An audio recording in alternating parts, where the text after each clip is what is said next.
I'm going to be showing you how to use ChatGPT in WhatsApp.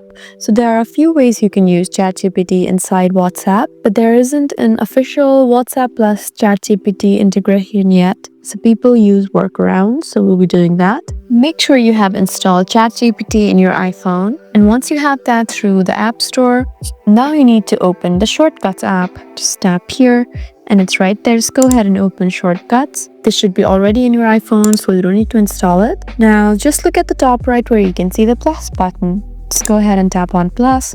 This will help you create a new shortcut. And now you need to find add actions. So what you need to do is select ask for input. So ask for input is right there. Just go ahead and tap here, and in text right there, what you need to select is URL. You can also try adding open app as well, like this.